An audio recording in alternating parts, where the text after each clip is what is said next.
Welcome back. Pakistan کے قانون نافذ کرنے والے اداروں کا خیال یہ ہے کہ ملک میں پھیلتی انتہا پسندی اور دہشت گردی کے کچھ تانے بانے جنوبی پنجاب کے چند علاقوں میں ملتے ہیں، جہاں جن کو انتہا پسندوں کی محفوظ پناہگاہیں بھی تصور کیا جاتا ہے۔ یہ کچھ علاقے، اس کی بنیادی وجہ یہ بتائی جاتی ہے کہ جنوبی پنجاب میں معاشی ابتری ہے اور حالات کی خرابی کی بنیادی وجہ وہاں پر روزگار کا نہ ہونا اور معیشت کا انتہائی خراب صورتحال میں ہونا ہے۔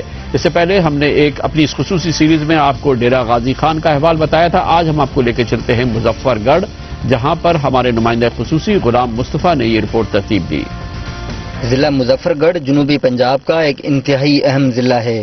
دو دریاؤں کے درمیان واقع ہونے کی وجہ سے اسے دو آبا کہا جاتا ہے۔ اس شہر کا نام ملتان کے نواب مظفر خان سے منسوب ہے۔